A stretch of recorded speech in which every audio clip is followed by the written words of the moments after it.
ಸ್ನೇಹಿತರೆ, ಮೀಡಿಯಾ ಮಾಸ್ಟರ್ಸ್ಗೆ ಸ್ವಾಗತ ಸುಸ್ವಾಗತ. ಗೆಳೆಯರೆ, ಮಧ್ಯಪ್ರಾಚ್ಯದ ಬಹುದೊಡ್ಡ ತಲೆನೋವನ್ನ ಇಸ್ರೇಲ್ ನಿವಾರಿಸಿದೆ. ಜಗತ್ತಿನ ಅತಿ ಶ್ರೀಮಂತ ಭಯೋತ್ಪಾದಕ ಸಂಘಟನೆ ಅನಿಸಿಕೊಂಡಿದ್ದ ಇರಾನ್ನ ನೆರಳಲ್ಲೇ ಬೆಳೆದು ಬಂದಿದ್ದ ಹೆಜ್ಬುಲ್ಲಾದ ಸರ್ವೋಚ್ಚ ನಾಯಕನನ್ನ ಹೊಸಕ್ಕೆ ಹಾಕಿದೆ. ಇಸ್ರೇಲ್ನ ಈ ಕೃತ್ಯಕ್ಕೆ ಜಗತ್ತಿನಾದ್ಯಂತ ಭಿನ್ನ ಪ್ರತಿಕ್ರಿಯೆಗಳು ವ್ಯಕ್ತ ಆಗ್ತಾ ಇವೆ. ರಷ್ಯಾ ಇದನ್ನ ಖಂಡಿಸಿದ್ರೆ ಅಮೆರಿಕ ಇದು ಪಾಪಕ್ಕೆ ಸಂದ ಫಲ ಅಂತ ಹೇಳಿದೆ. ಹಾಗಾದ್ರೆ ಈ ನಸ್ರುಲ್ಲಾನ ಹಿನ್ನೆಲೆ ಏನು? ಅವನ ಹೆಜ್ಬುಲ್ಲಾ ಸಂಘಟನೆಯ ಕಥೆ ಏನು? ಇಸ್ರೇಲ್ ವಿರುದ್ಧ 4 ದಶಕಗಳ ಹಿಂದೆ ಹುಟ್ಟುಕೊಂಡ ಈ ಸಂಘಟನೆ ಇಷ್ಟೊಂದು ಪ್ರಬಲವಾಗಿ ಬೆಳೆಯೋದಕ್ಕಿದ್ದ ಕಾರಣ ಏನು? ಅದು ಮಾಡಿದ ಯುದ್ಧಗಳೆಷ್ಟು ಅನ್ನೋದ್ರ ಬಗ್ಗೆ ಒಂದಷ್ಟು ಮಾಹಿತಿಯನ್ನ ನಾವಿಲ್ಲಿ ನೋಡೋಣ.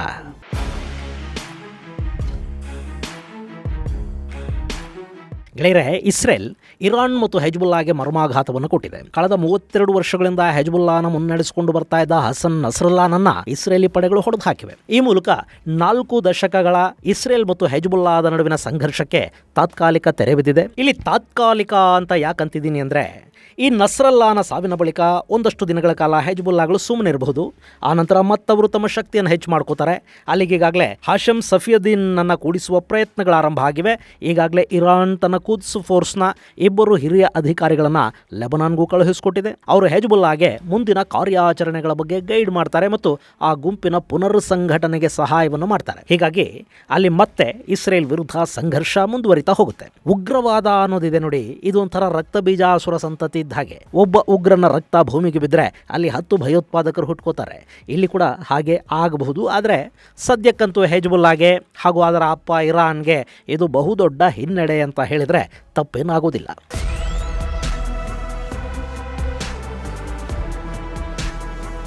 ಗೆಳೆಯರೆ, ಜಗತ್ತಿನ ಶ್ರೀಮಂತ ಭಯೋತ್ಪಾದಕ ಸಂಘಟನೆ ಅನ್ನಿಸ್ಕೊಂಡಿರುವ ಈ ಹೆಜ್ಬುಲ್ಲಾ ಹುಟ್ಕೊಂಡಿದ್ದೇ ವಿಚಿತ್ರ ಸನ್ನಿವೇಶದಲ್ಲಿ. ಹಾಗೆ ನೋಡಿದರೆ 1949ರಿಂದ ಇಸ್ರೇಲ್ ಮತ್ತು ಅರಬ್ಬರ ನಡುವೆ ಸಂಘರ್ಷ ನಡೀತಲೇ ಇತ್ತು. ಅಲ್ಲಿ al Fatah, Popular Front for the Liberation of Palestine, Palestine Liberation Organisation, Black September ಸೇರಿದ ಹಾಗೆ ಸಾಕಷ್ಟು ಸಂಘಟನೆಗಳು ಇಸ್ರೇಲ್ ವಿರುದ್ಧ ಹೋರಾಟವನ್ನು ಮಾಡ್ತಾ ಇದ್ವು.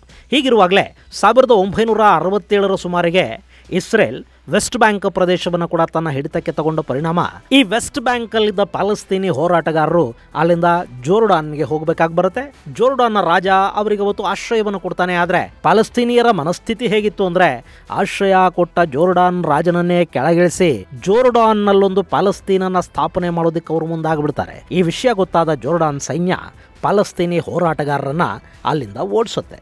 ಆಗ ಅವರು ಬಂದು ನೆಲೆ ನಿಂತದ್ದು ಈ ಲೆಬನಾನ್ನಲ್ಲಿ. ಹೀಗೆ 1970-71ರ ಸಮಯದಲ್ಲಿ PLO ಲೆಬನಾನ್ಗೆ ಬಂತಲ್ಲ, ಅಲ್ಲಿವರೆಗೆ ಶಾಂತವಾಗಿದ್ದ ಸುಂದರವಾಗಿದ್ದ ಲೆಬನಾನ್ ಅಕ್ಷರಶಃ ನರಕವಾಗಿ ಹೋಯಿತು. ಅದರಲ್ಲೂ 1972ರ ನಂತರ ಅಲ್ಲಿ ಶುರುವಾದ ನಾಗರಿಕ ಸಂಘರ್ಷ, ಇಸ್ಲಾಂ ಕ್ರಿಶ್ಚಿಯನ್ ಸಂಘರ್ಷಗಳು ಲೆಬನಾನ್ ಅನ್ನ ಇನ್ನಿಲ್ಲದಂತೆ ಹೈರಾಣಾಗಿಸಿದ್ವು. ಈ ಸಂಘರ್ಷ 1982ರವರೆಗೆ ಮುಂದುವರಿತಾ ಹೋಯಿತು. ಆಗ ಲೆಬನಾನ್ನ ನಾಗರಿಕ ಸಂಘರ್ಷವನ್ನು ಹತ್ತಿಕ್ಕುವ ನಿಟ್ಟಲ್ಲಿ ಅಲ್ಲಿಗೆ ಇಸ್ರೇಲ್ನ ಪ್ರವೇಶ ಆಯಿತು. ಆ ಘಟನೆ second Israeli invasion of Lebanon ಅಂತ ಕರೆಸ್ಕೊಳ್ಳುತ್ತೆ. ಗೆಳೆಯರೆ, ಅವತ್ತು ಇಸ್ರೇಲಿ ಸೈನ್ಯ ಲೆಬನಾನ್ಗೆ ಹೋಯ್ತಲ್ಲ, ಆಗ ಲೆಬನಾನಿನ ಮೂಲ ಮುಸಲ್ಮಾನರು ಯಾರೂ ಕೂಡ ಇಸ್ರೇಲಿ ಸೈನಿಕರ ಆಗಮನವನ್ನ ಪ್ರತಿಭಟಿಸಲಿಲ್ಲ, ಬೇಡ ಅಂತ ಹೇಳೋದಕ್ಕೆ ಹೋಗಲಿಲ್ಲ. ಅವತ್ತಿಗೆ ಲೆಬನಾನ್ ದಕ್ಷಿಣ ಭಾಗದಲ್ಲಿದ್ದ ಲೆಬನಾನಿ ಮುಸಲ್ಮಾನರಿಗೆ ಕೂಡ ಈ ಪ್ಯಾಲೆಸ್ತೀನಿ ಪಡೆಗಳು ಅಲ್ಲಿಗೆ ಬಂದದ್ದು ಇಷ್ಟ ಇರಲಿಲ್ಲ. ಹೀಗಾಗಿ ಅವರವತ್ತು ಈ ಇಸ್ರೇಲಿ ಸೈನಿಕರನ್ನ ಅತ್ಯಂತ ಪ್ರೀತಿಯಿಂದ ಬರಮಾಡ್ಕೋತಾರೆ. ಹೆಜ್ಬುಲ್ಲಾಗಳಿಲ್ಲದ ಲೆಬನಾನ್ನ ದಕ್ಷಿಣ ಭಾಗದಲ್ಲಿ ನಮಗೆ ಫ್ಲೇವರ್ಡ್ ರೈಸ್ ಅಂದ್ರೆ ಸುವಾಸನಾಭರಿತ ಮತ್ತು ಅತ್ಯಂತ ರುಚಿಕರ ಆಹಾರವನ್ನು ಕೊಟ್ಟು ಇಸ್ರೇಲಿ ಸೈನಿಕರನ್ನ ಲೆಬನಾನ್ ಮೂಲದ ಶಿಯಾ ಮುಸಲ್ಮಾನರು ಅತ್ಯಂತ ಪ್ರೀತಿಯಿಂದ ಬರಮಾಡಿಕೊಂಡ್ರಂತೆ. ಅವರಿಗೆ ಅವತ್ತು ಈ ಸುನ್ನಿ ಪ್ಯಾಲೆಸ್ತೀನಿಯರ ಭಯೋತ್ಪಾದನೆಯ ವಿರುದ್ಧ ಇಸ್ರೇಲಿನ ಸೈನ್ಯ ಲೆಬನಾನ್ ದಕ್ಷಿಣ ಭಾಗಕ್ಕೆ ಬಂದದ್ದು ನಿಜಕ್ಕೂ ಖುಷಿಯನ್ನು ತಂದಿತ್ತು.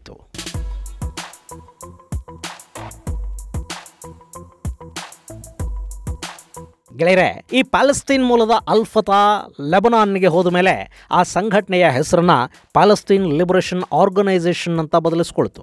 ಅದೇ PLO. ಈ PLO ಲೆಬನಾನ್ನಲ್ಲಿ ನೆಲೆ ನಿಂತು ಅಲ್ಲಿಂದ ಇಸ್ರೇಲನ್ನ ಟಾರ್ಗೆಟ್ ಮಾಡಿಕೊಂಡು ಸಾಕಷ್ಟು ದಾಳಿಗಳನ್ನು ಮಾಡ್ತಾ ಹೋಯಿತು. ಪ್ಯಾಲೆಸ್ತೀನ್ ಮೂಲದ ಬ್ಲಾಕ್ ಸೆಪ್ಟೆಂಬರ್ ಅನ್ನೋ ಉಗ್ರ ಸಂಘಟನೆ ಮ್ಯೂನಿಕ್ನ ಒಲಿಂಪಿಕ್ಸ್ ಅಲ್ಲಿ ಇಸ್ರೇಲ್ ಅಥ್ಲೆಟ್ಗಳ ಮೇಲೆ ದಾಳಿ ಮಾಡ್ತು.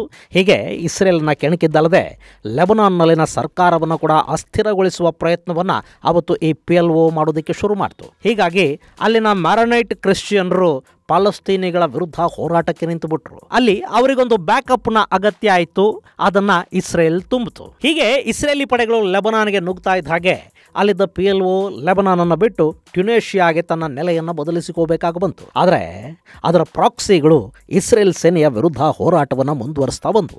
ಹೀಗಿರುವಾಗಲೇ 1982 ಸೆಪ್ಟೆಂಬರ್ 16ರಿಂದ 18 ನಡುವೆ ನಡೆದ ಸಂಘರ್ಷದಲ್ಲಿ ಒಂದು ದೊಡ್ಡ ಹತ್ಯಾಕಾಂಡ ಬೈರೂತಲ್ಲಿ ನಡೆದು ಹೋಗುತ್ತೆ. ಅಲ್ಲವತ್ತು ಲೆಬನಾನ್ನ ರಾಜಧಾನಿ ಬೈರೂತಲ್ಲಿ ಸಾಬ್ರಾ ಹಾಗೂ ಶಟಿಲಾ ಅನ್ನೋ ಪ್ರದೇಶದಲ್ಲಿ ಇಸ್ರೇಲ್ ಸೇನೆ ಪ್ಯಾಲೆಸ್ತೀನಿಯರ ಮೇಲೆ ದಾಳಿ ಮಾಡ್ತು.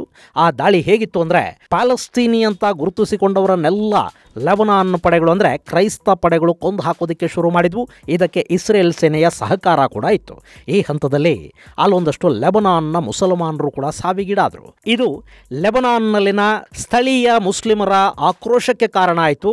ಆ ಸಂದರ್ಭವನ್ನು ಬಳಸ್ಕೊಳ್ಳೋದಕ್ಕೆ ಮುಂದಾಗಿದ್ದು ಇರಾನ್. ಅಲ್ಲಿ ಇರಾನ್ ಮಧ್ಯಪ್ರಾಚ್ಯದಲ್ಲಿ ತನ್ನ ಮತ್ತೊಂದು ಪ್ರಾಕ್ಸಿಯನ್ನ ಸ್ಥಾಪಿಸಬೇಕು ಅಂತ ಬಯಸ್ತಾ ಇತ್ತು. ಹೀಗಾಗಿ ಅವರು ಶಿಯಾ ಗೆರಿಲ್ಲಾ ಪಡೆಯೊಂದನ್ನು ಲೆಬನಾನ್ನಲ್ಲಿ ಹುಟ್ಟುಹಾಕಿದ್ರು. ಅದರ ಹೆಸರೇ ಹೆಜಬುಲ್ಲಾ. ಇಲ್ಲಿ ಇಸ್ರೇಲ್ ಲೆಬನಾನ್ ಮೇಲೆ ದಾಳಿ ಮಾಡೋ ಹೊತ್ತಿಗೆ ಇರಾನ್ನಲ್ಲಿ ಇಸ್ಲಾಮಿಕ್ ಕ್ರಾಂತಿ ಆಗಿ ಹೋಗಿತ್ತು. ಅಲ್ಲಿ ಖೊಮೇನಿ ಅಧಿಕಾರ ಶುರುವಾಗಿತ್ತು. ಹಾಗೆ ಇಡೀ ಮಧ್ಯಪ್ರಾಚ್ಯದ ಮೇಲೆ ಹಿಡಿತಾ ಇಟ್ಕೊಳ್ಳೋದಕ್ಕೆ, ಅಲ್ಲೆಲ್ಲ ಇಸ್ಲಾಮಿಕ್ ಕ್ರಾಂತಿಯನ್ನ ಮಾಡೋದಕ್ಕೆ ಇರಾನ್ ಸಿದ್ಧವಾಗ್ತಾ ಇತ್ತು. ಶೀತಲ ಸಮರದ ಕಾಲ ಬೇರೆ. ಇಸ್ರೇಲಿನ ಬೆನ್ನಿಗೆ ಅಮೆರಿಕ ಆಯಿತು. ಹೀಗಾಗಿ ಅಮೆರಿಕಾದ ಪರಮಶತ್ರು ಸೋವಿಯತ್ ಇರಾನ್ನ ಬೆನ್ನಿಗೆ ನಿಂತುಕೊಂಡಿತ್ತು. ಹಾಗೆ ಅವತ್ತಿಗಾಗಲೇ ಅಮಲ್ ಅನ್ನೋ ಶಿಯಾ ರಾಜಕೀಯ ಸಂಘಟನೆ ಕೂಡ ಇತ್ತು. ಹೀಗಾಗಿ ಅಲ್ಲಿಗೆ ಇರಾನ್ ಕಾಲಿಡೋದು ಕಷ್ಟ ಆಗಲಿಲ್ಲ. ಅವರು ಹೆಜಬುಲ್ಲಾ ಅನ್ನೋ ಗೆರಿಲ್ಲಾ ಪಡೆಯನ್ನಲ್ಲಿ ಹುಟ್ಟು ಹಾಕಿದ್ರು. ಇಸ್ಲಾಮಿಕ್ ರೆವಲ್ಯೂಷನರಿ ಗಾರ್ಡ್ಸ್ನ 1,500 ಸೈನಿಕರನ್ನ ಇರಾನ್ ಲೆಬನಾನ್ಗೆ ಕಳುಹಿಸಿಕೊಡ್ತು. ಹೆಜ್ಬುಲ್ಲಾಗಳಿಗೆ ಅವರ ಮೂಲಕ ತರಬೇತಿಯನ್ನು ಕೊಡಿಸಲಾಯಿತು. ಅಲ್ಲಿಂದ ಈ ಹೆಜ್ಬುಲ್ಲಾ ಸಂಘಟನೆ ಲೆಬನಾನ್ನಲ್ಲಿ ಇಸ್ರೇಲ್ ವಿರುದ್ಧ ಹೋರಾಟಕ್ಕೆ ನಿಂತ ಪ್ರಮುಖ ಸಂಘಟನೆ ಅನ್ನಿಸ್ಕೊಳ್ತು. ಅಕ್ಟೋಬರ್ 23, 1983ರಲ್ಲಿ ಬೈರೂತಲ್ಲಿ ಅಮೆರಿಕಾದ ಸೇನಾ ಬ್ಯಾರಕ್ ಮೇಲೆ ಈ ಹೆಜ್ಬುಲ್ಲಾ ಪಡೆಗಳು ದಾಳಿ ಮಾಡಿದ್ವು. ಆತ್ಮಾಹುತಿ ದಾಳಿಕೋರನೊಬ್ಬ ಸ್ಫೋಟಕಗಳನ್ನು ತುಂಬಿದ ಟ್ರಕ್ ಅನ್ನ ಸೇನಾ ಬ್ಯಾರಕ್ಗೆ ನುಗ್ಗಿಸಿಬಿಟ್ಟ. ಇದು ಅಮೆರಿಕಾದ ಪಾಲಿಗೆ 2ನೇ ಮಹಾಯುದ್ಧದ ನಂತರ ಕೊಟ್ಟ ಅತಿದೊಡ್ಡ ಆಘಾತ ಅನ್ನಿಸ್ಕೊಳ್ತು. ಹೀಗಾಗಿ ಆ ದಾಳಿ ಇಡೀ ಜಗತ್ತಿನ ಗಮನವನ್ನು ಕೂಡ ಸೆಳೀತು. ಮೊದಲಿಗೆ ಆ ದಾಳಿಯನ್ನ ನಾವೇ ಮಾಡಿದ್ದು ಅಂತ ಇಸ್ಲಾಮಿಕ್ ಜಿಹಾದ್ ಗ್ರೂಪ್ ಕ್ಲೈಮ್ ಮಾಡ್ತು. ಆದರೆ ಅದನ್ನು ಒಪ್ಪೋದಕ್ಕೆ ಪಶ್ಚಿಮದ ದೇಶಗಳು ಹಾಗೂ ಇಸ್ರೇಲ್ ಸಿದ್ಧ ಇರಲಿಲ್ಲ. ಯಾಕೆಂದ್ರೆ ಆ ದಾಳಿಯನ್ನ ನಡೆಸಿದ್ದು ಹೆಜ್ಬುಲ್ಲಾ ಅನ್ನೋದು ಅವರಿಗೆ ಸ್ಪಷ್ಟವಾಗಿ ಗೊತ್ತಿತ್ತು. ಈ ಘಟನೆ ಲೆಬನಾನ್ನ ಚಿತ್ರವನ್ನು ಬದಲಿಸಿತು. ಹೆಜ್ಬುಲ್ಲಾಗಳು ಸ್ಟ್ರಾಂಗ್ ಆಗ್ತಾ ಹೋದ್ರು. ಕೆಲವೊಂದು ಕ್ರಿಶ್ಚಿಯನ್ ಸಂಘಟನೆಗಳು ಕೂಡ ಅಲ್ಲಿ ಹೆಜ್ಬುಲ್ಲಾಗಳಿಗೆ ಬೆಂಬಲವನ್ನು ಕೊಡೋದಕ್ಕೆ ನಿಂತುಕೊಂಡ್ವು. ಹೀಗಾಗಿ ಹೆಜ್ಬುಲ್ಲಾದ ಶಕ್ತಿ ದಿನೇ ದಿನೇ ಹೆಚ್ಚಾಗ್ತಾ ಹೋಯಿತು. ಹಾಗೆ ಅವತ್ತಿನ ಹೆಜ್ಬುಲ್ಲಾದ ನಾಯಕತ್ವವನ್ನು ವಹಿಸಿಕೊಂಡಿದ್ದ ಮುಸಾವಿ ಸಾವಿಗೀಡಾದ ನಂತರ ಆ ಸ್ಥಾನಕ್ಕೆ ಈ ನಸ್ರಲ್ಲಾ ಬಂದ. ಆತ ಹೆಜ್ಬುಲ್ಲಾಗೆ ರಾಜಕೀಯ ರೂಪವನ್ನು ಕೂಡ ಕೊಡತೊಡಗಿದ. 1992ರಲ್ಲಿ ಲೆಬನಾನ್ ಸಿವಿಲ್ ವಾರ್ ಮುಗಿದ ನಂತರ ಅಲ್ಲಿನ 128 ಕ್ಷೇತ್ರಗಳಿಗೆ ನಡೆದ ಚುನಾವಣೆಯಲ್ಲಿ ಈ ಹೆಜ್ಬುಲ್ಲಾ 8 ಸೀಟುಗಳನ್ನು ಗೆದ್ದುಕೊಳ್ತು. ಹಾಗಂತ ಅವರು ಭಯೋತ್ಪಾದನೆಯನ್ನು ಬಿಟ್ಟು ಸಂಪೂರ್ಣವಾಗಿ ರಾಜಕಾರಣದಲ್ಲಿ ತೊಡಗಿಸಿಕೊಳ್ಳಿಲ್ಲ. 1993ರಲ್ಲಿ ಹೆಜ್ಬುಲ್ಲಾ ತನ್ನ ವ್ಯಾಪ್ತಿಯನ್ನು ವಿಸ್ತರಿಸಿಕೊಳ್ಳೋದಕ್ಕೆ ಬಯಸಿತು. ಆ ಸಂದರ್ಭದಲ್ಲಿ ಉತ್ತರ ಲೆಬನಾನ್ನಲ್ಲಿ ಹೆಜ್ಬುಲ್ಲಾ ಪಡೆಗಳ ವಿರುದ್ಧ ಇಸ್ರೇಲ್ ಆಪರೇಷನ್ ಅಕೌಂಟಬಿಲಿಟಿಯನ್ನು ಪ್ರಾರಂಭ ಮಾಡಿತು. ಅಲ್ಲಿ 118 ಲೆಬನಾನ್ ನಾಗರಿಕರು ಸಾವನ್ನಪ್ಪಿದ್ರು ಅಂತ ಲೆಬನಾನ್ ಹೇಳಿದ್ರೆ, ಸತ್ತವರು ಭಯೋತ್ಪಾದಕರಾಗಿದ್ರು ಅಂತ ಇಸ್ರೇಲ್ ಹೇಳಿತು. ಅದಾದ ಮೇಲೆ 1996ರಲ್ಲಿ ಮತ್ತೆ ಹೆಜ್ಬುಲ್ಲಾ ಮತ್ತು ಇಸ್ರೇಲ್ ಮುಖಾಮುಖಿಯಾಗತ್ವೆ. ಆಪರೇಷನ್ ಗ್ರೇಪ್ಸ್ ಆಫ್ ರಾತ್ ಆರಂಭ ಮಾಡಿದ ಇಸ್ರೇಲ್ ಹೆಜ್ಬುಲ್ಲಾ ಸಂಘಟನೆಯನ್ನು ಹಿಮ್ಮೆಟ್ಟಿಸಿತು.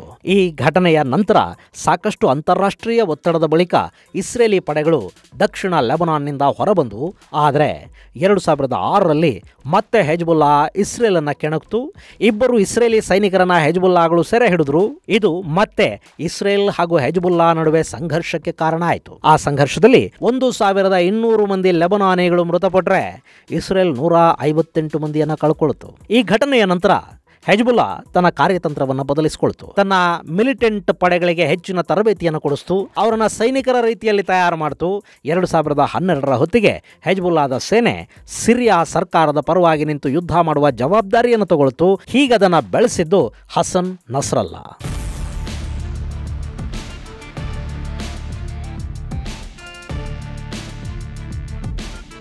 ಗೆಳೆಯರೆ, ಈ ಹೆಜ್ಬುಲ್ಲಾ ಅನ್ನೋ ಸಂಘಟನೆ ಎಷ್ಟು ಬಲಿಷ್ಠ ಅಂದರೆ ಅದು ಜಗತ್ತಿನ ಅತ್ಯಂತ ಶ್ರೀಮಂತ ಭಯೋತ್ಪಾದಕ ಸಂಘಟನೆ ಅಂತ ಗುರುತಿಸಿಕೊಂಡಿದೆ. ಅವರು ಈ ಹಿಂದೆ ಸಾಕಷ್ಟು ಯುದ್ಧಗಳಲ್ಲಿ ಭಾಗಿಯಾಗಿದ್ದಾರೆ. 1980ರಿಂದ 88ರವರೆಗೆ ನಡೆದಿದ್ದ ಇರಾನ್ ಇರಾಕ್ ಯುದ್ಧದಲ್ಲಿ ಕೂಡ ಹೆಜ್ಬುಲ್ಲಾದ ಸದಸ್ಯರು ಭಾಗಿಯಾಗಿದ್ದರು. ಬೋಸ್ನಿಯಾದಲ್ಲಿ ನಡೆದಿದ್ದ ಯುದ್ಧದಲ್ಲಿ ಕೂಡ ಈ ಸಂಘಟನೆ ಭಾಗಿಯಾಗಿತ್ತು. ಇನ್ನು ಇರಾನ್ನಲ್ಲಿ ನಡೆದ ಸಂಘರ್ಷದಲ್ಲೂ ಹೆಜ್ಬುಲ್ಲಾ 2013ರಿಂದ 2017ರವರೆಗೆ ಭಾಗಿಯಾಗಿತ್ತು. ಹೀಗೆ ಇದೊಂದು ಭಯೋತ್ಪಾದಕ ಸಂಘಟನೆ ಆದರೂ ಆದರೂ ಕೂಡ ಹೆಜ್ಬುಲ್ಲಾದ ಸೇನೆ ಬೇರೆ ಬೇರೆ ದೇಶಗಳಲ್ಲಿ ಯುದ್ಧ ಮಾಡಿದ ಅನುಭವವನ್ನು ಹೊಂದಿತ್ತು. ಅವರಿಗೆ ಇರಾನ್ ಆಯುಧಗಳನ್ನ ಮತ್ತು ಹಣ ಕೊಡ್ತಾ ಬರ್ತಾ ಇದೆ. ದಕ್ಷಿಣ ಲೆಬನಾನ್ ಭಾಗದ ಸಾಕಷ್ಟು ಬಂದರುಗಳು ಈ ಹಿಜ್ಬುಲ್ಲಾದ ಹಿಡಿತದಲ್ಲಿವೆ.